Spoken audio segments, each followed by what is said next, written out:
My family hijacked my vacation plans for my golden sister and her kids. But this time, I had my own secret escape plan. Reddit, I need some perspective on this. I need advice with my family predicament, which has been accumulating for decades, but it's a long one. Despite growing up in a seemingly typical suburban Massachusetts family, I, 35 degrees Fahrenheit, have always struggled with this particular dynamic. The golden child has always been my older sister, Kate, 42F. Our home has been a monument to Kate's life since I can remember, with every wall adorned with her accomplishments and every discussion focused on her life. My parents were too busy getting ready for Kate's college interviews to buy a cake for my 10th birthday, which I can still clearly recall. They even attempted to pass off Kate's leftover graduation cake, which still had her name on it, as my birthday cake. As I grew up, Kate's accomplishments eclipsed every significant event in my life. Kate had recently been selected to the debate team, so my parents were hardly aware that I had made the honor roll in middle school. Kate had to tour a college campus, so they were unable to attend the ceremony when I won a local painting competition in high school. Knowing that expressing my accomplishments would only elicit a brief, "That's nice, dear," before the topic of Kate was brought up again, I learned to celebrate them in private, in my room. Even our possessions revealed the priorities of our family. The newest technology, stylish clothing, and everything Kate needed for her many extracurricular activities were always in her room. In contrast, my room was filled with hand-me-downs. When I expressed interest in taking music lessons, I had to make do with Kate's abandoned violin, her old clothes, and her old school supplies. I had trouble playing the violin since it was too large for me.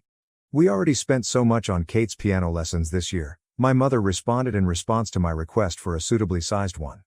All the way through high school, the trend persisted.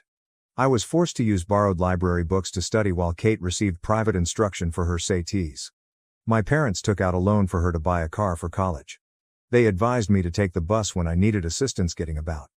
Kate's needs and desires were at the center of every financial choice, family discussion, and holiday preparation. It was really difficult in college. With the full backing of our parents, Kate had earned her degree from a renowned university. They could only agree to pay half of the tuition at a public school when it was my turn.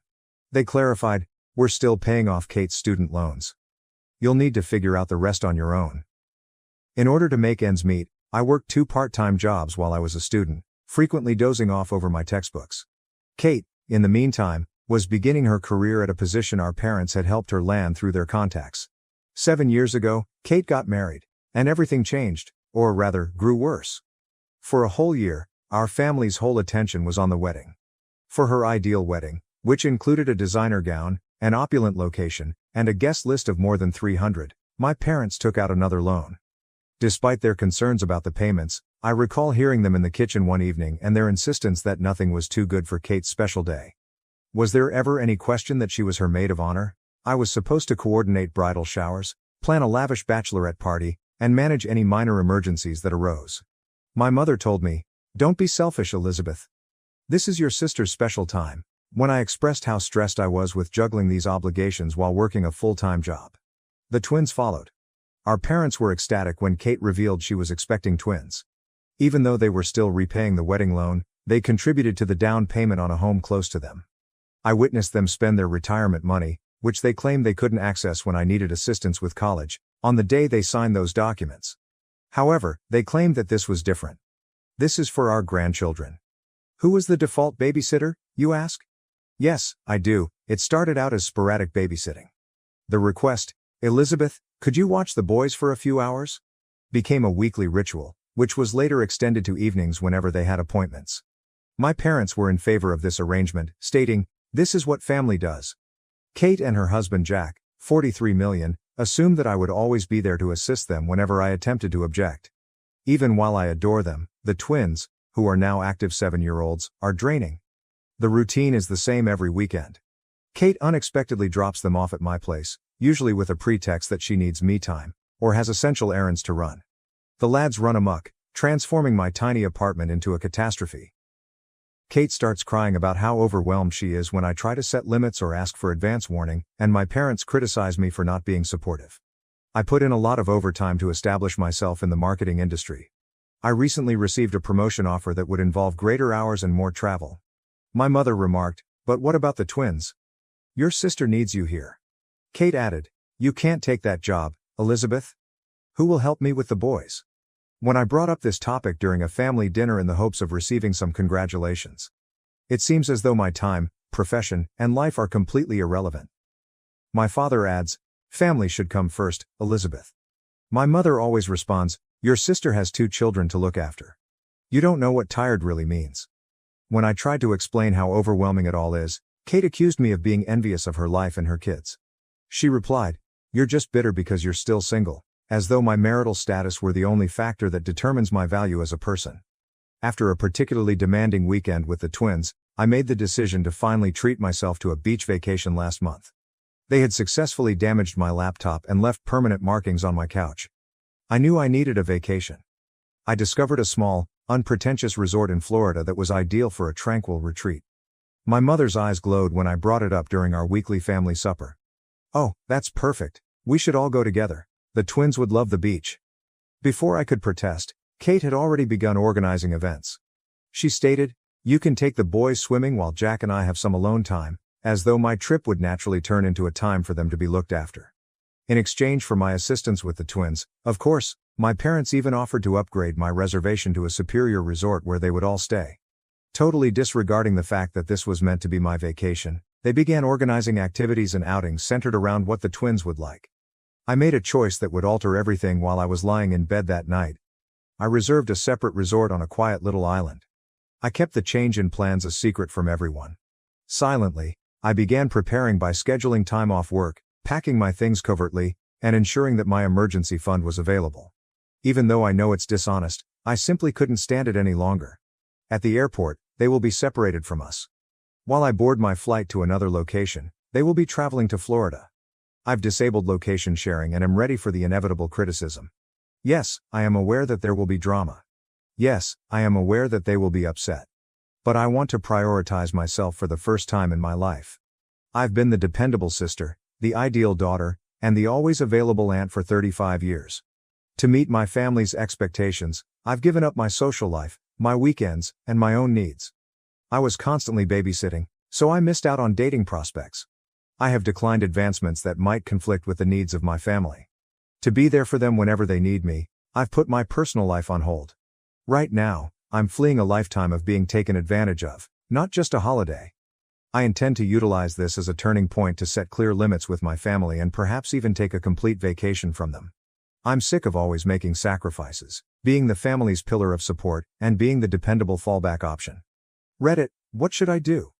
Am I exaggerating?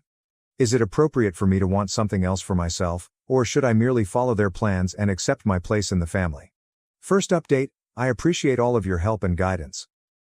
Since my last post, a lot has transpired, and I want to explain how it all turned out.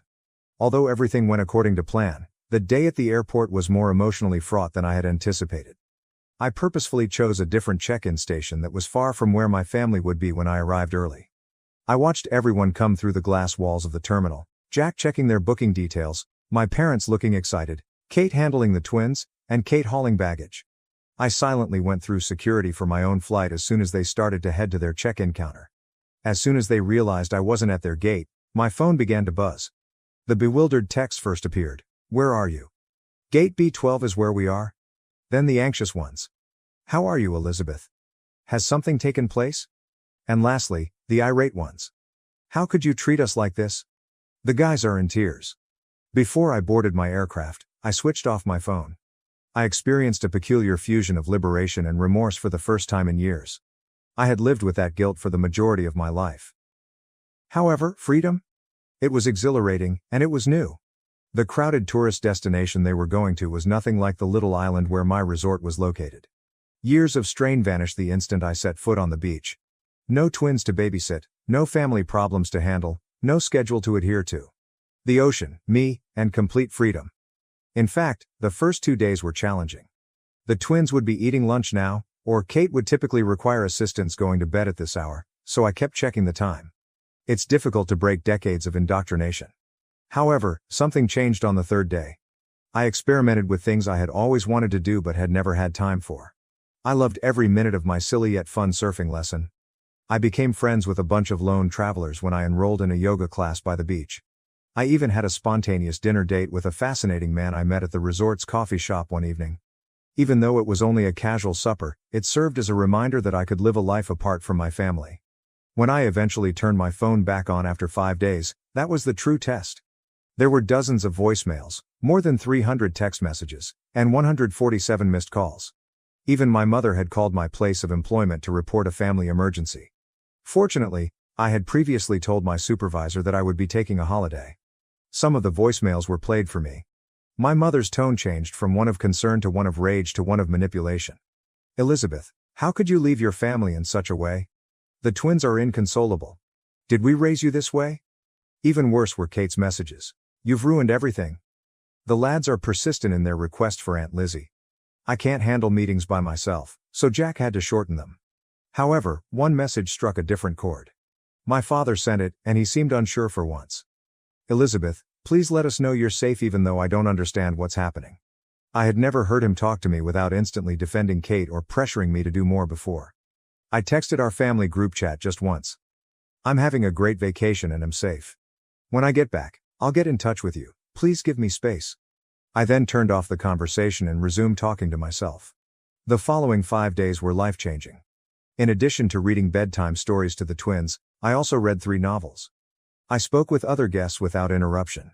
Every evening, instead of rushing home to assist with baths and sleep, I watched the sunset. In order to digest years' worth of suppressed emotions, I even began journaling. I ate dinner at a little beachside eatery last night. When the elder waitress saw that I was alone, she inquired as to whether I was content with my seclusion. She said something that stuck with me after I gave her a brief explanation of my circumstances. "Family is vital, honey, but not at the expense of your own well-being. Putting yourself first is sometimes the boldest thing you can do." I didn't head straight to my flat when I got home. In order to give myself time to get ready for the inevitable confrontation, I had reserved a hotel room for 2 nights. During this period, I updated my work emergency contacts, changed the locks on my doors, and, above all, put my boundaries in writing. I accidentally liked a coworker's post on social media, which is how my family found out I was back. My mother and Kate arrived at my apartment building in a matter of hours, constantly buzzing my intercom. Across the street, I watched them from the window of my hotel room, feeling oddly cut off from their spectacular performance. "I'm going to confront them tomorrow, at a neutral coffee shop, not my residence.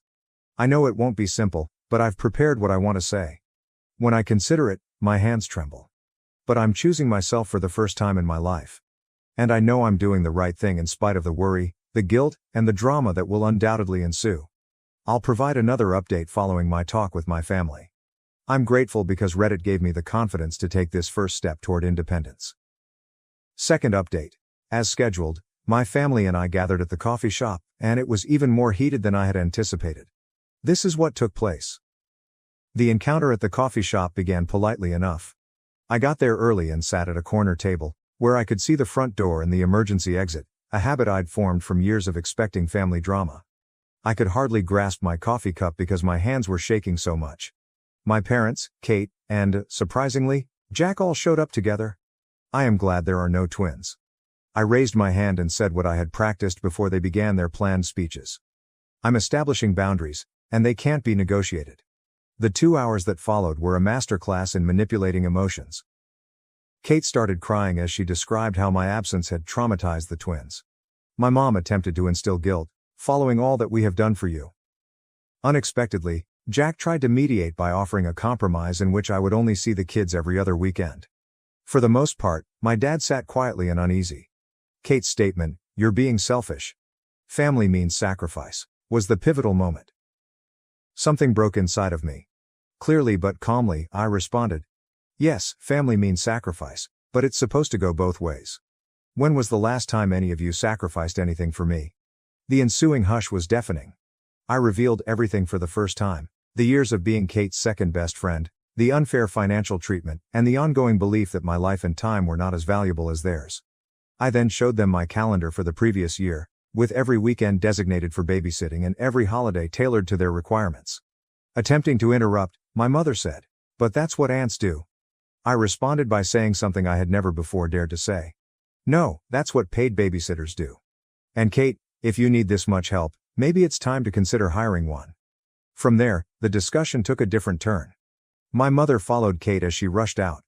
Remarkably sorry, Jack remained and acknowledged that they had exploited my availability. After remaining silent for a while, my father said, "We never meant to make you feel this way." It was something, but it wasn't an apology. I carried out my strategy when they departed. I relocated to a different area of the city and got a new apartment. Although it's smaller than my previous residence, it's in a safe building with a doorman who has been informed of my predicament. Only my workplace and a select group of close pals now have my updated phone number. Rebuilding my life from scratch was the most difficult aspect, not the relocation or the planning. I had no true hobbies and few close acquaintances because I had spent years being there for my family. I began modestly. I enrolled in pottery lessons, joined a local reading club, and accepted dinner invitations from coworkers that I had previously consistently declined. It was a weird first weekend of real freedom. I did things that were previously unthinkable, including staying up late, going to a farmer's market, and spending hours perusing a bookshop. Kate didn't text me urgently. Mom doesn't make guilt-tripping calls. No requests for last-minute babysitting. My family's response to my relocation was harsh but expected. When my mother attempted to contact me via the company switchboard, they learned that my new job does not allow personal calls during business hours. On one occasion, Kate even visited my office, but security was alerted beforehand. She wrote a tearful letter accusing me of destroying our family. Jack was the source of the unexpected development. He apologized by email for his part in making the scenario possible. At first, Kate objected to him taking the twins to events on the weekends, but she has since come to terms with it. It's a minor yet important modification. My folks are having a hard time adjusting. Dad occasionally texts, usually in an embarrassing attempt to strike up a conversation. Mom fluctuates between angry outbursts and icy quiet. She left a voicemail last week stating, "When you're done with this rebellion, we'll welcome you back." This isn't a phase, and she doesn't get it. My new reality is this. Without regular family interruptions, work has significantly improved. I'm more productive and focused. After noticing the shift, my supervisor assigned me to oversee a significant new project. For the first time in years, I'm also dating casually, but I'm taking it slow. Internally, there has been the biggest shift. I no longer have the ongoing background anxiety that I had for years. I've started exercising frequently, improved my diet, and slept better. According to my therapist, yes, I have finally begun therapy. I am beginning to recuperate from what she refers to as chronic family stress syndrome. The twins sent me a gift last weekend that included handcrafted notes expressing how much they miss me. Even though it was bittersweet, I remained resolute. I carefully wrote them back to let them know that, although I love them, I need some time to look after myself. I had to write it even though Kate is unlikely to read it to them. "There's a lightness about you now. You look years younger," observed an old acquaintance of mine when I ran into her yesterday. She is correct. I feel lighter in spite of the angry texts, the efforts at emotional manipulation, and the guilt that still surfaced. More liberated. Family love shouldn't feel like a prison sentence, I'm discovering. Respect for personal space, acknowledgement of one's own needs, and reciprocal assistance, rather than only one-sided sacrifice, are all components of true love. My new flat will be 1 month old next week. This is the first time I've ever dared to throw a tiny housewarming celebration. Only a few buddies from pottery class, book club, and work. No expectations, no drama, no family, just individuals who embrace me for who I am. I'll provide another update soon. I'm grateful to Reddit for giving me the confidence to make a life shift. Update 3. Completed update. It has been a life-changing 3 months, and I want to describe how it has all come together. The confrontation I had been dreading and anticipating arrived last week. My father unexpectedly came up to my place of employment. His method was distinct from Kate's emotional manipulations or my mother's prior frenzied attempts. When he asked if we could have lunch together, he was composed, even resigned. We got together at a peaceful eatery close to my workplace. For the first time in my life, he truly saw me as his daughter, not as Kate's sister or the family's fallback option. He remarked, "You look healthy," in a startled tone. Happier. The fact that he hadn't seen my discontent for years weighed heavily on the observation that lingered between us. The family had presented him with a proposal. They were prepared to make concessions. If I agreed to take back my place in the family, I could have every other weekend off. He went on to say, they'd even pay for my time with the twins, as though making money off of the commitment would make it more alluring. They still didn't understand, I realized as I looked at him across the table. They did not view my independence as a basic right, but rather as a negotiating chip. "Dad," I replied, "I'm not negotiating my freedom. I'm living it." The conversation that ensued was the most candid one I have ever had with my father. I described how their incessant focus on Kate had impacted me emotionally as much as practically. I told him about memories he had forgotten or had never noticed, dreams disregarded, accomplishments overlooked, and birthdays neglected. His reaction was surprising. He sat for a long time in quiet, not making the normal defense of their decisions.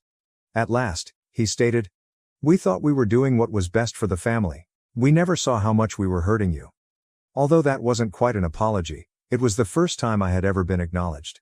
When he inquired about my new life, that was the true turning point.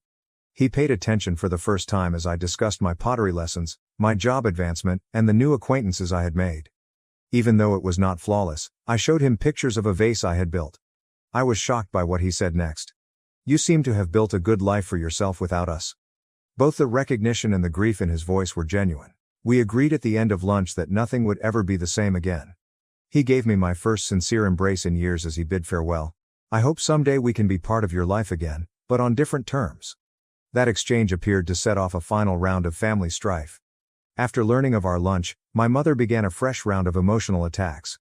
She has been informing family members that I need an intervention because I'm having a breakdown. Kate has been making passive-aggressive remarks about selfish sisters and broken families on social media because she feels deceived by our father's approval of my decisions. The difference is that none of it has the same impact on me as it formerly did. I've gained a viewpoint from my new life that I didn't have previously. Their actions, in my opinion, are an attempt to keep control over someone who has finally gained their freedom. My new flat seems like home now. My attempts at pottery and pictures of my chosen family, friends who value my independence and respect boundaries, adorn the walls. I've begun teaching my less experienced coworkers at work, ending the vicious loop of toxic support that has long ensnared me. My connection with time has changed the most. I get to spend the weekends any way I want. I've started learning Spanish, joined a local hiking group, and even started dating someone who respects and values my limits. I'm creating a life for the first time that is true to who I am rather than what my family demands of me.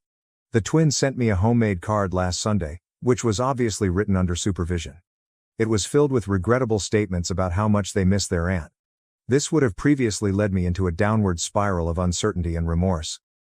Rather, I responded with a tender yet strong letter, stating that although I may not be as involved in their everyday life, my love for them hasn't changed, and that sometimes grown-ups need to look for themselves. According to my therapist, I am exhibiting what she refers to as post-traumatic growth, not merely moving past the past but creating something more robust and wholesome in its stead. She has assisted me in realizing that I am not responsible for resolving the dysfunction in my family. Yesterday was the most recent development. Jack, Kate's husband, contacted me to let me know that my stance has caused changes in their home, not to place blame on me. They've finally recruited part-time help to help with the twins, and he's become a more involved parent. Jack believes it's better for everyone, but Kate is having trouble adjusting. I'm sitting in my home office getting ready for a business trip next week as I write this last update, something I could never have done in my previous life. A frame quotation that speaks to my path is on the wall behind my desk. Sometimes the bravest thing you can do is set yourself free. I want to express my gratitude to everyone who supported me and followed my tale. You gave me the confidence to make my own decisions. If you're wondering if people in comparable circumstances are selfish for desiring their own lives, know that you're not. Being free is not selfish. Treating oneself is not unkind. Setting limits is not a sign of treachery. I have no idea how my relationship with my family may develop in the future. Perhaps one day we'll discover a different kind of connection, one based on respect for one another rather than duty. In the interim, I'm concentrating on fostering the life I've built, including my friendships, interests, profession, and, above all, my sense of self. This is not merely a conclusion, it's just the beginning. And I'm looking forward to what comes next for the first time in my life. Thank you for watching. If you haven't subscribed yet, please do so and hit the notification bell to stay updated with more shocking real-life stories happening around you.